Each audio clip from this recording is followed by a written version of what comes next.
Hello everyone, I am Renu Gupta. आज मैं आपको क्लास 10th का एक्सरसाइज 4.1 का क्वेश्चन फर्स्ट पार्ट के 1 to 4 क्वेश्चन समझाने जा रही हूँ। हमारा क्वेश्चन है x+1 की होल 2 इक्वल्स टू 2 ब्रैकेट में x-3। इट्स मीन आपकी इसमें आइडेंटिटी लगाएंगे आप लोग a+b की होल 2 इक्वल्स टू a की 2 प्लस b की 2 प्लस 2ab। आप इस आइडेंटिटी को ऐसे भी लिख सकते हैं a की 2 प्लस 2ab प्लस b की 2। इसका सेम मतलब है, it doesn't make any difference. Okay, तो आपका जो है एक्स स्क्वायर ए की 2 it's mean x square, b की 2 इट्स मीन 1 की square plus 2ab it's mean plus 2। ए आपका क्या है, देखिए ए आपका एक्स है एंड बी आपका 1 है। आप इससे कंपैरिजन कर सकते हैं आइडेंटिटी से। ए आपका क्या है, एक्स है और बी आपका क्या है, 1 है। तो आपका हो गया 2ab यानी प्लस 2a आपका x हो गया एंड b आपका 1 हो गया इक्वल्स टू, ये आपका 2 ब्रैकेट में x-3 है।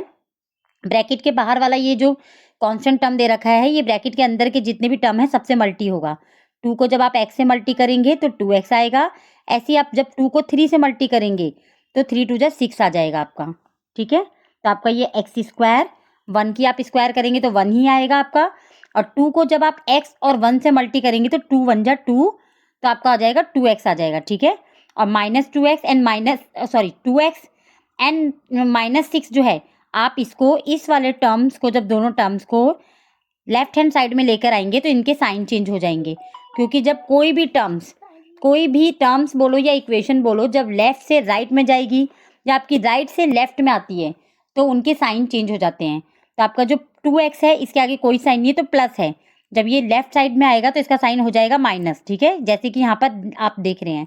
और ये -6 है, जब ये इस साइड आएगा आपका लेफ्ट हैंड साइड में तो आपका हो जाएगा +6। ठीक है, नाउ एक्स स्क्वायर आपने ऐसे ही लिखा। ये देखिए, ये 2x और ये 2x, ये प्लस का 2x है, ये माइनस का 2x है, तो ये आपका कैंसिल हो गया। अगर आपका होता 2x प्लस 2x तो आप इसको कैंसिल नहीं कर सकते थे, क्योंकि ये दोनों प्लस प्लस प्लस है, तो आपका आंसर आ जाता 4x। ठीक है, ऐसे ही अगर मान लीजिए अगर आपका यहाँ पर होता 2x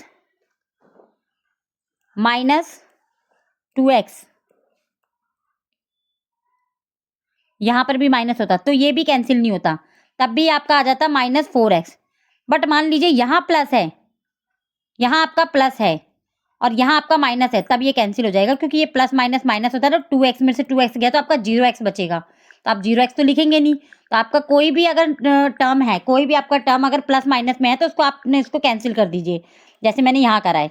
अगर दोनों के साइन सेम होते तो कैंसिल नहीं होता, दोनों के साइन डिफरेंट है इसलिए दोनों को कैंसिल कर दिया आपने। तो आपका ये बच गया एक्स स्क्वायर।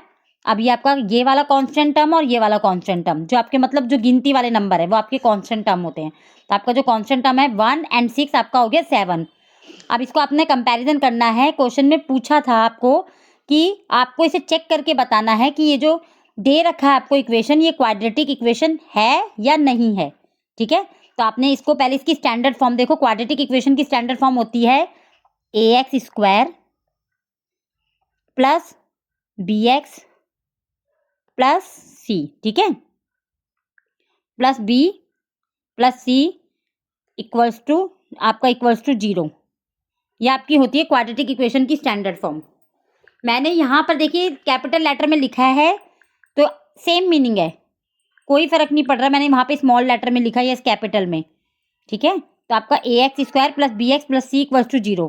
अब आप इसकी कंपैरिजन कीजिए। ax square it's mean x square दे रखा है, bx आपको दे नहीं रखा तो आप 0x ले लेंगे, एंड c आपका कांस्टेंट टर्म हो गया जो कि आपको दे रखा है equals to 0। It's mean the given equation is a quadratic equation.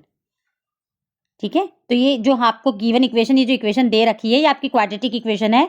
आप इसका सेकंड पार्ट कीजिए, आपको और अच्छा समझ में आएगा। आपको इक्वेशन दे रखी है एक्स स्क्वायर माइनस 2x। ठीक है, ये सिंपल है। अब इसको -2 को इन दोनों टर्म से आपको मल्टीप्लाई करना है। ब्रैकेट के बाहर का नंबर दोनों टर्म से मल्टी होगा तो ये आपका आ जाएगा -2 को जब आप 3 से मल्टी करेंगे तो आएगा -6। ठीक है, -6 आ जाएगा। ऐसे ही आप -2 को जब x से मल्टी करेंगे तो माइनस माइनस आपका क्या हो जाएगा, प्लस, जैसे मैंने यहाँ लिखा हुआ है। फिर से माइनस माइनस प्लस, -2x को जब -x से करेंगे तो +2x आ जाएगा आपका। फिर एक्स स्क्वायर वाला ऐसे उतारा आपने, ये वाला टर्म -2x ऐसे उतारा, -6 को जब आप इस साइड लेकर आएंगे, अभी मैंने आपको ऊपर क्वेश्चन में भी बताया था, देखिए ये प्लस था तो ये इधर गया था तो माइनस होकर आया था, ये माइनस था जब ये इस तरफ गया था लेफ्ट हैंड साइड में तो प्लस होकर आया था। तो ऐसे ही इसमें भी होगा, जब -6 है जब आप इसको लेफ्ट हैंड साइड में लाएंगे तो +6 हो जाएगा, और +2x है, ठीक है, +2x को जब आप लेफ्ट हैंड साइड में लेकर आएंगे तो -2x हो जाएगा।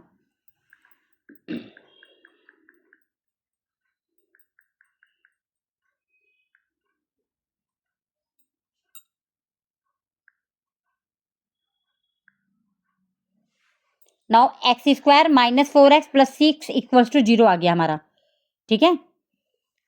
अब हमारा देखिए स्टैंडर्ड फॉर्म क्या है, ax² + bx + c = 0। आपका वहां पे -2x -4x हो गया। अगर वही आपका -2x + 2x होता तो वो कैंसिल हो जाता, जैसे हमारे ऊपर वाले क्वेश्चन में था। अगर वो होता -2x + 2x होता आपका, तो ये आपका कैंसिल हो जाता, यहाँ पे कुछ नहीं बचता। बट ये दोनों माइनस थे आपके, आपके दोनों माइनस थे। आपका था -2x एंड -2x, तो आपका हो गया -4x, ठीक है। तो आपका -4x हो गया। नाउ आपका स्टैंडर्ड फॉर्म होती है ax² + bx + c। देखिए x² दे रखा है, bx में आपको -4x दे रखा है, एंड c आपको कांस्टेंट टर्म 6 दे रखा है। It's mean there the given equation is a quadratic equation. तो ये क्वाड्रेटिक इक्वेशन है। यस और नो में भी पूछते हैं तो आप बोलिए yes, it's a quadratic equation, है ये क्वाड्रेटिक इक्वेशन। नाउ हम थर्ड क्वेश्चन देखते हैं। हमारा थर्ड क्वेश्चन है x - 2 x + 1 = x - 1 x + 3।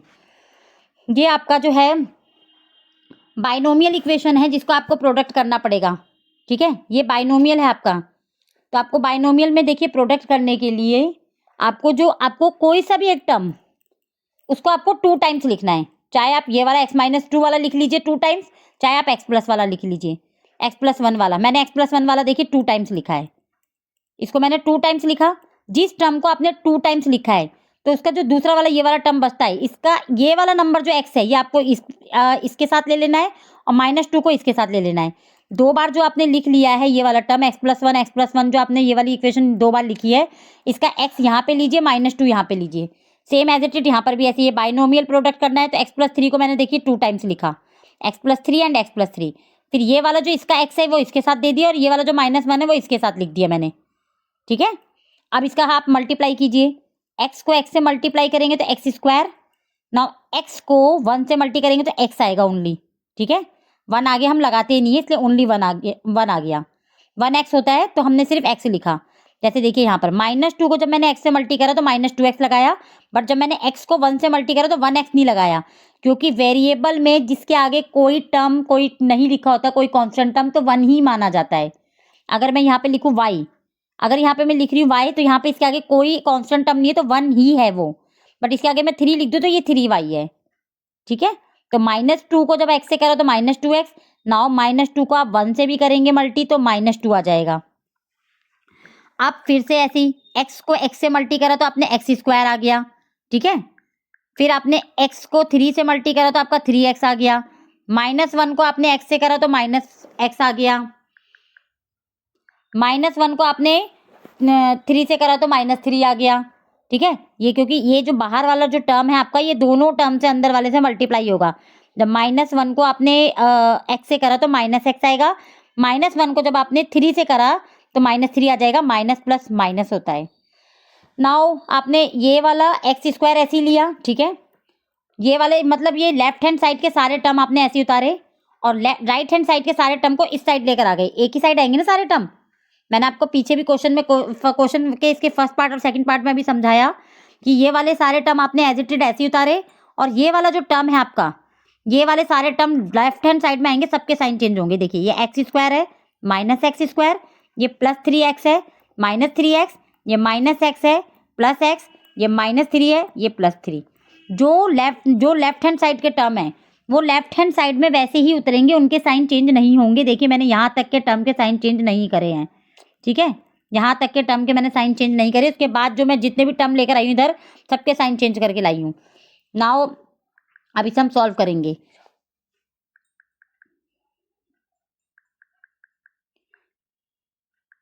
फिर आपका वही x² माइनस प्लस का एंड माइनस का कैंसिल हो गया, ठीक है। प्लस का और माइनस का एक्स स्क्वायर कैंसिल हो गया। अब आपका देखिए लाइक टर्म देखिए, ये एक्स, ये -2x एंड ये -3x एंड x, ये चारों ये जो आपके लाइक टर्म है, क्योंकि इनके जो वेरिएबल है सबके सेम है। तो ये देखिए ये -2x एंड ये -2x आपका देखिए ये -3x में से x गया तो आपका क्या बचा, -2x बचा। ठीक है, नहीं मैंने देखिए इसमें करा क्या, x और x को ले लिया मैंने, x और x को मैंने इसमें प्लस कर दिया तो ये आपका आ गया 2x एंड -2x ऐसे ही लिखा और -3x ऐसे ही लिखा और इसको भी कैंसिल कर दिया यहाँ से। ठीक है, इसको भी यहाँ पर कैंसिल कर दिया मैंने, फिर माइनस का 2x और प्लस का 2x कैंसिल कर दिया, बस मेरा -3x बच गया। आप चाहे डायरेक्ट कर सकते हैं इसे, अगर आप 10th के स्टूडेंट हैं और बोर्ड में आप करना चाहते हैं तो आप इसे डायरेक्ट करिए, मैं इसे डायरेक्ट भी कर सकती हूँ। देखिए ये मैंने देखिए x -2x आपका ये -x बच गया, फिर आपका ये -3x है एंड आपका -x है, इसको आप सॉल्व करेंगे तो ये आ गया आपका x में से सॉरी x में से जब -2x गया तो -x बचा एंड -3x एंड +3x। अब ये -3x और +3x भी कैंसिल हो गए तो -3x ही बच गया आपका। आप कहीं से भी कर लीजिए, कैसे भी कर लीजिए, आपका आंसर सेम आना है। ठीक है, बट ये लाइक टर्म को एक साथ ले लेना आप सारे, ये सारे लाइक टर्म को आप एक साथ लेके इसे सॉल्व कर देना। नाउ ये कॉन्स्टेंट टर्म ले लिया -2 एंड 3 प्लस का 3 तो ये आपका बच गया प्लस का 1, माइनस प्लस माइनस होता है तो 3 में से 2 गया तो आपका 1 बच गया, वो भी प्लस का equals to 0। Now standard form देखिए ax square plus bx plus c equals to 0। But ये तो आपकी क्वाड्रेटिक इक्वेशन नहीं है, ये तो आपकी लीनियर इक्वेशन हो गई, क्योंकि देखिए क्वाड्रेटिक इक्वेशन होती तो आपका एक्स स्क्वायर वाला टर्म आना बहुत जरूरी है। ठीक है, अगर ये आपका ऐसे आ जाए एक्स स्क्वायर प्लस 7 तो ये क्वाड्रेटिक इक्वेशन है, क्योंकि इसमें क्वाड्रेटिक इक्वेशन का मतलब होता है हिंदी में द्विघात समीकरण, मतलब जिसमें दो घात हो, मतलब एक्स स्क्वायर वाला तो आपका मस्ट है, ये वाला टर्म होना चाहिए। बट इसमें देखो ये है आपकी लीनियर इक्वेशन। ठीक है, ये आपकी क्या है, ये लीनियर इक्वेशन है, ये क्वाड्रेटिक इक्वेशन नहीं है, तो आपका ये इस फॉर्म में नहीं है, क्योंकि इसमें ए एक्स स्क्वायर वाला जो टर्म है वो वाला टर्म नहीं है, बट ये बी एक्स प्लस सी वाला टर्म है, तो इसको हम लीनियर इक्वेशन कहते हैं। तो ये क्वाड्रेटिक इक्वेशन नहीं है, तो इसका आंसर नो हो जाएगा। The given equation is not a quadratic equation. आपका जो लास्ट क्वेश्चन है इसका 4th पार्ट है, इसके जो बाकी के 5th to 8 पार्ट है वो मेरे सेकंड वीडियो में मैं करूंगी। तो इसमें मैंने सिर्फ आपके 4 पार्ट इसके करवाए हैं क्वेश्चन फर्स्ट के। x-3 2x + 1 equals to x bracket में x + 5, same as it is आपने मैंने इसमें पीछे वाले टर्म को देखिए 2 टाइम्स लिख लिया, 2x + 1 2x + 1। अब ये वाला इसका x इस टर्म को दे दिया, ये वाली जो मैंने इक्वेशन लिखी और ये वाला जो -3 है वो इस वाले टर्म को दे दिया। जैसे मैंने आपको ऊपर बताया था कि बाइनोमियल प्रोडक्ट ऐसे ही करते, कोई से भी आप 2 टर्म को 2 बार लिख लीजिए और जो एक टर्म जो फिर एक जो आपका बचेगा इक्वेशन उसमें एक नंबर इसको दे दीजिए और एक नंबर इसको दे दीजिए, जैसे यहाँ दिया है। ठीक है, फिर ये तो आपका सिंपल है, ये मोनोमियल में ही मल्टीप्लाई करना है आपको, तो आप इसे मोनोमियल में ऐसे कर दीजिए एक्स स्क्वायर। ठीक है, ये आपका हो जाएगा एक्स स्क्वायर प्लस 5x। ठीक है, और इसका वही है, x को जब आप 2x से मल्टीप्लाई करेंगे तो आपका आएगा 2x स्क्वायर, जब x को आप 1 से मल्टी करेंगे तो आपका आ जाएगा x, -3 को जब 2x से करेंगे तो -6x आ जाएगा, माइनस प्लस आपका माइनस होता है, 3 को जब आप 1 से करेंगे तो -3 आ जाएगा। नाउ आपको ये वाला टर्म आपने लेफ्ट हैंड साइड के सारे टर्म ऐसे उतारे और राइट हैंड साइड के आप टर्म को जब लेफ्ट हैंड साइड में लेकर आए तो उनका साइन चेंज कर दिया। अब आपका 2x स्क्वायर में से -x स्क्वायर गया तो आपका x स्क्वायर बच गया, -5x आपका -10x हो गया और -3 आपका ऐसे ही ले लिया आपने इक्वल्स टू 0, तो आपका ax square plus bx plus c equals to 0। It's mean ये आपका स्टैंडर्ड फॉर्म, इसमें ये वाली देखिए ax square plus bx plus c ये स्टैंडर्ड फॉर्म में है, तो the given equation is a quadratic equation है। बाइनोमियल टर्म का मैं आपको एक एग्जांपल लेके बता देती हूँ एक बार, देखिए जैसे दे रखा है आपको x + 4 एंड x - 3, तो आप इसमें क्या कीजिए x - 3 को 2 टाइम्स ले लीजिए, x - 3 एंड x - 3। ठीक है, और आपका जो ये वाला टर्म है एक इसके साथ ले लीजिए आप x और एक +4 इधर ले लीजिए आप।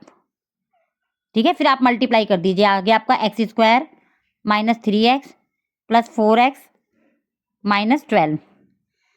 Now last but not the least, if you like my way of teaching, then please like, share and subscribe to my channel.